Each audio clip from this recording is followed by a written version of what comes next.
हैदराबाद में आलमी बैंक के वफ्द ने हेड ऑफिस का दौरा किया है। दौरे के दौरान आलमी बैंक के वफ्द ने आला सतही इजलास में शिरकत की है।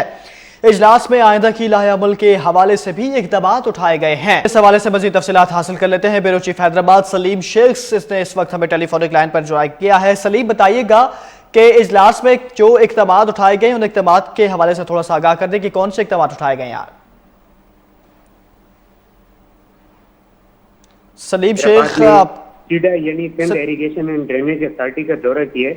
वो इसलिए अहमियत का हामिल है क्योंकि आलमी बैंक के ताउन से 120 मिलियन डॉलर की लागत से अक्रम कैनाल की असर नो बहाली का काम शुरू होने जा रहे हैं। और मैं समझता हूँ कि ये एक मेगा प्रोजेक्ट है और खास तौर पर अक्रम कैनाल से मुंसलिक काश्तकारों के लिए ये एक अच्छी खबर है क्योंकि अक्रम कैनाल का जो डिजाइन डिस्चार्ज है वो काफी बोसीदा हो चुका था, जिससे जरी जमीनों को पानी की फराहमी भी जो है वो कम होती जा रही थी। तो अब चूंकि आलमी बैंक के ताउन से इस कैनाल की असर नो बहाली का काम शुरू होने जा रहा है तो इससे नहरी निजाम में काफी बेहतरी आएगी। इस कैनाल के जो गेट हैं वो तब्दील किए जाएंगे और स्लैब्स जो है वो तब्दील किए जाएंगे और जो कैनाल का बंद है उसे मजबूत किया जाएगा।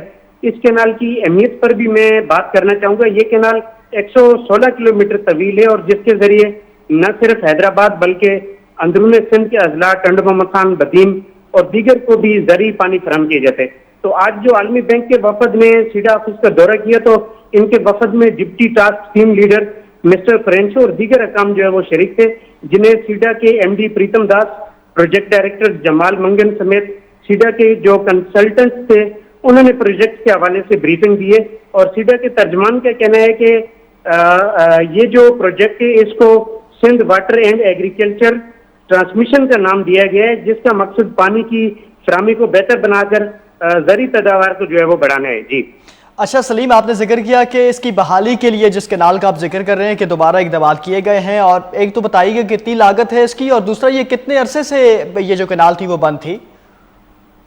जी देखें, ये जो कैनाल है बुनियादी तौर पर वक्त गुजरने के साथ साथ जो इसका जो डिजाइन था वो बोसीदा होता जा रहा था और उसकी वजह से जो पानी की फराहमी थी वो मुतासर हो रही थी, जो जरी जमीनों को पानी की फराहमी।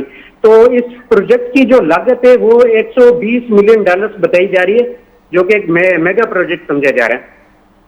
अच्छा सलीम, जिस तरह आपने जिक्र किया कि 116 किलोमीटर पर मुहित ये कैनाल है और ना सिर्फ ये हैदराबाद बल्कि अंदरून सिंध का आपने जिक्र किया कि वहां पर जो ज़रूरी ज़मीनें हैं उनको भी पानी दिया जाएगा, तो शहरियों से इस हवाले से अगर आपकी बात हुई है तो इतने बड़े प्रोजेक्ट की बहाली के बाद शहरियों के क्या कुछ तासुरात हैं?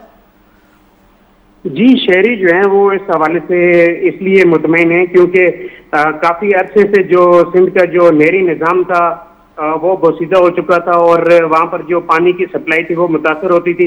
इवन वहां के जो गेट्स थे वो डैमेज हो चुके थे और इनके जो पुश्ते होते हैं वो काफी कमजोर पड़ गए थे, तो उससे पानी का जो वेस्टेज है वो ज्यादा हो रहा था और जरी जमीनों को जो पानी की सप्लाई है वो प्रॉपर नहीं हो पा रही। अब काश्तकारों का ये कहना है कि जो ये मेगा प्रोजेक्ट हो। अच्छा सलीम साहब, मुझे मुख्तसरन आखिर में बता दें कि कब से ये काम का आगाज हो रहा है?